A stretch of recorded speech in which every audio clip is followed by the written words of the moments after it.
الحمد لله رب العالمين والصلاة والسلام على خير خلقه محمد وعلى آله وأصحابه أجمعين.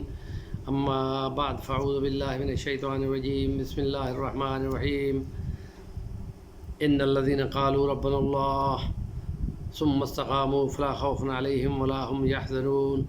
وقال الله تعالى في مقام آخر سورة فصلت إن الذين قالوا ربنا الله ثم استقاموا تتنزل عليهم الملائكة ألا تخافوا ولا تحزنوا أبشروا بالجنة. صدق الله العظيم. رب اشرح لي صدری ویسر لی امری واحلل عقدۃ من لسانی یفقہوا قولی. بے شک وہ لوگ جنہوں نے کہا کہ اللہ ہمارا رب ہے پھر وہ اس پر ڈٹے رہے تو پھر ان کو کوئی خوف نہیں ہوگا اور ان کو کوئی ملال نہیں ہوگا. پھر وہ لوگ جنہوں نے کہا اللہ ہمارا رب ہے اور وہ تتنزل علیہم الملائکہ ان پر نازل ہوتے ہیں فرشتے کہ یہ ان کو پیغام دیتے ہوئے کہ کوئی غم اور خوف نہ کریں اور ان کو جنت کی بشارت دیتے ہیں، خوشخبری دیتی ہیں خدا کی رضا کا. یہ دو آیات کریمہ ان میں مسلمان کے لیے ایک علم کا خزانہ ہے جس کو ہم کہتے ہیں اللہ کو مان لیا، اللہ کی مان لو.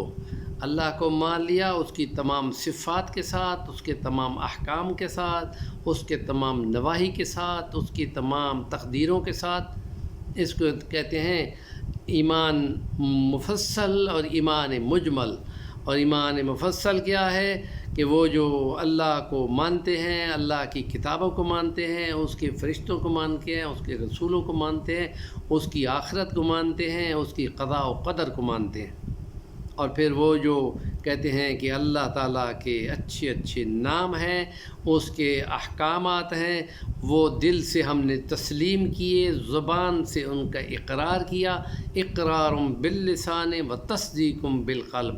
جب یہ کر دیتے ہیں تو پھر ان کو کہا جاتا ہے کہ اب یہ استقامت جو ہے وہ احکام جتنے دیے گئے ہیں زندگی گزارنے کے ان پر ڈٹ جانا، ان کو قائم رکھنا، ان تمام نمازوں کو جو دن کی 5 ہیں اور روزے جو سال بھر کے 1 مہینے کے ہیں اور زکوٰۃ جو اپنے مال میں سے 40 میں سے 1 روپیہ اور جو فصل ہوتی ہے اس کے حساب سے اور جو جانور ہوتے ہیں اس کے حساب میں خدا نے رکھ دی ہے، وہ نکال کر الگ کرتے ہیں اور دنیا ان کو دیکھتی ہے.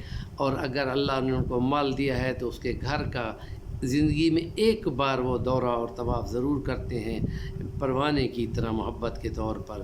تو یہ دل میں استقامت رکھتے ہیں، ایمان رکھتے ہیں اور استقامت عمل سے دکھاتے ہیں. اور اگر ان پر کچھ آزمائش آئے اس کو روکنے کے لیے تو اس کے مقابلے میں وہ صبر کرتے ہیں. اور نبی کریم صلی اللہ علیہ وسلم نے 13 سال مکہ میں صبر کیا اور جب آپ مدینہ میں تشریف لائے تو 10 سال مزید آپ کو جنگوں کا سامنا کرنا پڑا اور آپ نے 90 جنگیں کیں. 27 میں آپ نے جنگ کی، خود نکلے، 9 میں لڑائی ہوئی، 1 میں آپ خود زخمی ہوئے، آپ کے دانت مبارک بھی ٹوٹے اور ہونٹ مبارک بھی زخمی ہوئے، خون بہا آپ کا. تو یہ نبی کریم صلی اللہ علیہ وسلم کی یہ زندگی جہاد کی زندگی ہے. اس کے لیے یہ ہے ان صلاتی و نسکی و محیایا و مماتی للہ رب العالمین. اللہ کے حکموں کو قائم کرنے میں تن من دھن لگا دینا ہے. اس لیے کہ نبی کی اتباع کے لیے کہا گیا ہے کہ چمی گویم مسلمانم بلرزم کہ دانم مشکلات لا الہ را. یہ نبی سارے انبیاء ان مشکلات کو سہ کر گزرے ہیں. نبی کریم نے فرمایا کہ جو مشکلات میں نے سہی ہیں وہ کسی نبی کے حصے میں بھی نہیں آئیں. اور اس لیے آپ نے فرمایا بے مصطفیٰ بے رساں خیش را کے دیں ہماؤس اگر بہو نہ رسیدی تمام بولا حبیس. تو نقش قدم پہ چلنا اور استقامت دکھانا، اور ان استقامت دکھانے میں خود نبی کریم صلی اللہ علیہ وسلم کی اپنی ذات شامل ہے اور آپ کے اصحاب جو 1,40,000 ہے، 100 سال کی ان کی زندگی ہے، وہ ایک نمونہ ہے استقامت کا اور مکمل اتباع کا. اور وہ دنیا کو دکھا گئے اپنا نظم و ضبط اور اپنا اللہ پر ایمان اور اس پر استقامت اور پھر کامیاب ہو گئے کہ خدا نے ان کہا کہ رضی اللہ عنہم ورضوا عنہ، اور یہ پیغام بھی خدا نے ان کو دکھا دیا دنیا کو کہ اشداء علی الکفار رحماء بینہم، یعنی یہ معیار ہے کہ جو کامل ہوں گے وہ آپس میں محبت کے ساتھ رہیں گے. کوئی چھوٹی موٹی غلطی ہو جائے یا اتحادی لڑائی ہو جائے تو وہ کبھی کبھار ہوگی، لیکن جو ان کے اندر باہم محبت ہوگا، رشتہ داریاں قائم کریں گے اور شیر و شکر ہوں گے، دشمن کے مقابلے میں سیسا پلائی ہوئے دیوار ہوں گے.